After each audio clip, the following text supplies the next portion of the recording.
आज Doubtnut app download करें। Doubtnut पर अपने सभी गणित, रसायन विज्ञान, भौतिक विज्ञान और जीव विज्ञान के डाउट्स का करो सफाया। बस प्रश्न की फोटो खींचो, एक ही प्रश्न को क्रॉप करो और तुरंत वीडियो सोल्यूशन पाओ। अभी डाउनलोड करें। हेलो दोस्तों, आइए देखते हैं प्रश्न इसमें हमसे क्या कह रहे हैं। आकृति में दर्शाए गए वृत्तखंड का क्षेत्रफल ज्ञात कीजिए यदि वृत्त की त्रिज्या 21 सेंटीमीटर है और जो कोण AOB है वो 120 डिग्री है और पाई का मान 22/7 लीजिए। तो देखिए यहाँ पर हमें एक आकृति दी गई है वृत्त की, उसमें हमें ये जो O है ये क्या है, वृत्त का केंद्र दिया गया है और ये जो कोण AOB है वो कितना दिया है, 120 डिग्री दिया हुआ है।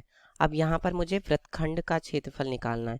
तो देखिए यहाँ पर वृत्तखंड कौन सा है, ये जो हरा भाग है यही क्या है, यहाँ पर वृत्तखंड है। तो मुझे इसका क्षेत्रफल ज्ञात करना है कि ये कितना है।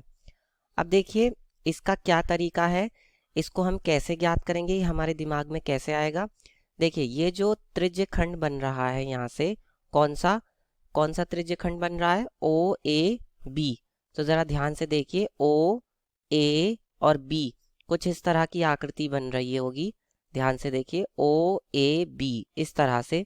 तो अगर मैं इस पूरे त्रिज्यखंड का क्षेत्रफल निकाल कर और उसमें से जो ये त्रिभुज बना हुआ है OAB, ठीक है, त्रिभुज जो बन रहा है OAB इस तरह से, ये जो त्रिभुज है अगर इसका क्षेत्रफल इस त्रिज्यखंड में से मैं अगर घटा दूं तो मेरे पास सिर्फ इस वृत्तखंड का क्षेत्रफल आ जाएगा।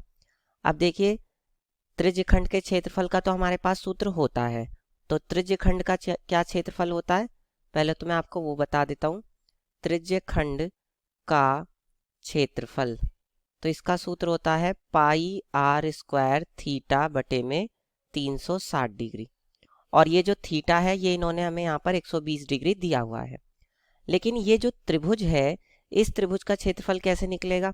अब ये समकोण त्रिभुज तो है नहीं कि हम इसमें 1/2 आधार गुणा ऊंचाई लगा दें। लेकिन ध्यान से देखिए ये जो त्रिभुज है, इस त्रिभुज में हम क्या कर सकते हैं, इस त्रिभुज के लिए क्षेत्रफल के लिए डायरेक्ट सूत्र होता है। जब भी कोण जो है वो अगर 90 की बजाय 90 ना हो या वो समबाहु त्रिभुज ना हो, मतलब अगर त्रिभुज समबाहु नहीं होता और समकोण नहीं होता, तब त्रिभुज का क्षेत्रफल क्या हो जाता है, तो उसके त्रिभुज के क्षेत्रफल का एक डायरेक्ट सूत्र होता है, वो याद कर लीजिए, r² sin θ/2 cos θ/2। अब यहाँ पर ये जो r है ये वृत्त की त्रिज्या है, ठीक है। तो अब जब हम इसी कॉन्सेप्ट को, इसी चीज को यहाँ पर लगाएंगे तो हमारे पास वृत्तखंड का क्या क्षेत्रफल आ जाएगा, वृत्तखंड का क्षेत्रफल आ जाएगा। यहाँ पर आप छायांकित भी लिख सकते हैं, जिसको छायांकित किया गया है हरे रंग से। छायांकित वृत्तखंड का क्षेत्रफल बराबर त्रिज्यखंड का क्षेत्रफल, ठीक है, त्रिज्यखंड का क्षेत्रफल और उसमें से घटा देंगे त्रिभुज का क्षेत्रफल, ठीक है। तो यहाँ पर त्रिज्यखंड का क्षेत्रफल क्या है बताइए, यहाँ त्रिज्यखंड का क्षेत्रफल है πr² और थीटा बटे में 360 डिग्री माइनस त्रिभुज का क्षेत्रफल क्या है, r² sin θ/2 cos θ/2, ठीक है। अब देखिए दोनों में से r² कॉमन आ जाएगा, क्या बच जाएगा, यहाँ पे बचेगा पाई θ/में 360 माइनस यहाँ बच जाएगा आपका साइन θ/2 cos θ/2।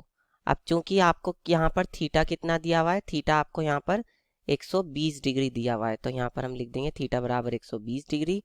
तो ये कितना हो जाएगा, और आर कितना दिया हुआ है आपको, वृत्त की त्रिज्या कितनी दी है, 21 सेंटीमीटर दिया हुआ है। तो हम यहाँ पर 21 रख देते हैं, यानी कि 21 गुणा 21। चलिए पाई की जगह कितना लेना है, 22/7, वो उन्होंने प्रश्न में कहा है। और थीटा बराबर कितना है, 120 डिग्री बटे में 360 माइनस ये कितना हो जाएगा, देखिए जब थीटा को 2 से भाग करेंगे तो क्या आएगा, साइन 60 आएगा और ये कितना हो जाएगा, कॉस 60 हो जाएगा।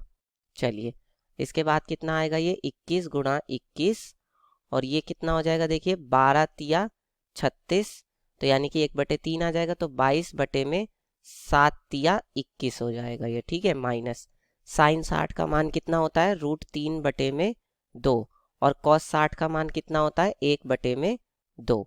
चलिए अब इसके बाद ये कितना आ जाएगा, अगर इस 21 की मैं अंदर गुणा कर दूं तो क्या होगा बताइए, ये हो जाएगा आपका 22/21 गुणा 21 गुणा 21, और फिर इसकी यहाँ पे भी होएगी तो 21 गुणा 21 और गुणा में √3 और बटे में 2 दूनी 4।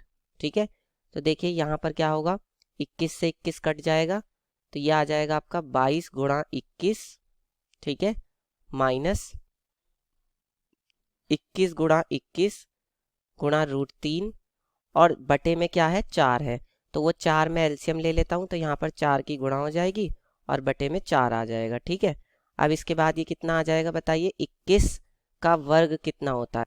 अब देखिए ये जब हम 4 की 22 में गुणा करेंगे और उसकी 21 में गुणा करेंगे तो ये कितना आएगा, 1848 माइनस, और देखिए 21 की 21 का स्क्वायर हो जाएगा तो 21 का स्क्वायर कितना होता है, 441, और ये जो √3 है इसका मान हम रख देंगे 1.732 और बटे में क्या है, 4 है।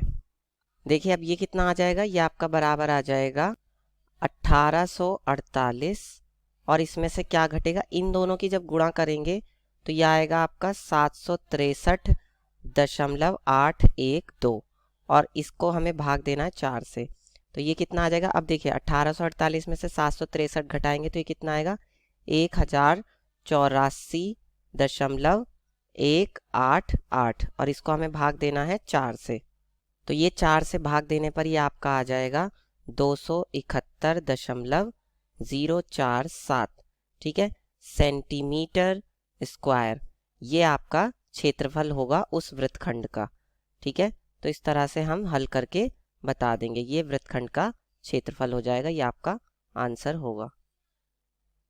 कक्षा 6 से 12वीं से लेकर नीट, IIT, JEE वो एडवांस के लेवल तक 1 करोड़ से ज्यादा छात्रों का भरोसा। आज ही डाउनलोड करें डाउटनेट ऐप या व्हाट्सएप करें अपने सारे डाउट्स 8400 400 400 पर।